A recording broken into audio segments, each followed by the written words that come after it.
Před startem mužského steeplu na 3000 metrů překážek. Máme tu závodníka ze Šumperka Miroslava Haltmara. Dobrý den, jak se cítíte před závodem? Výborně. Výborně, ano. Máte nějaký cíl určený od trenéra nebo nějaký čas, který chcete dosáhnout? Tak určitě potrénovali jsme a v sporty o tom, aby se dávali osuváky, jo? Takže tak určitě počítám s tím, že si nějaký osuvák dám a to je sport. Ano, a tak časově zhruba, aby naši diváci a posluchači věděli, kolik to chcete běžet. No tak když se daří, tak po 10:30. No. Tak budeme přát hodně štěstí, budeme vám samozřejmě fandit a v cíli se uvidíme. Dobře, děkuji. Pojď Miro, pojď! Pojď Miro, běž! No pojď, dělej Miro, pojď! Pojď, drž je, nenechci to tam. Pojď, Medo. Mio, dělej! Pojď Miro, pojď! Ty vole, to tak na 11, ne? Už kolik má časečka? Pojď si, Medo! Tak no, vidíš. No, jo, Ten je tam dotáhne, ten. Ale totiž takový, že jak mu to nejde, ten se netáhne. Umře úplně ultimátně. Jako ten si je hodně seběhl, ten havířovák totiž. Fido, drž to! Pojď pořád! Pojď Fido! Pojď Miro, pojď! Pořád pojď s ním! 2 kiláky, 16, pojď Miro! Pořád pojď s ním!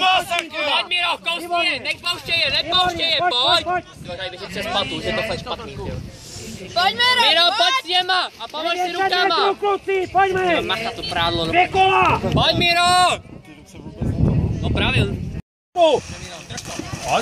Dej výborně, pojď Medo, pojď se, pojď se! Pojď Miro, zaber, pojď! Miro, pomož si s těma rukama! Pojď, Miro! Pojď Miro, pojď! Pojď Miro, pojď! Pojď za ním, pojď! Pojď Filipe! Taky no. Tak jo.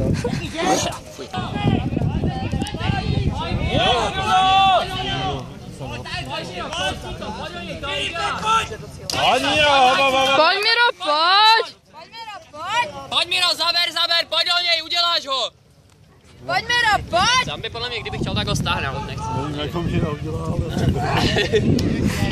Kuraj, tyhle, přes se vyřval, už nepůjdu dneska mluvit. Pojď Robert! Pěkný, 1045. To je krásný, jako.